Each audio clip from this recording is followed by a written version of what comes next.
So here's my fucked up iPod. It's dead. The Apple website says if this happens, they'll fix it or replace it for $70.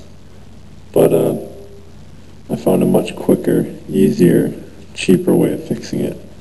So let's do. Alright.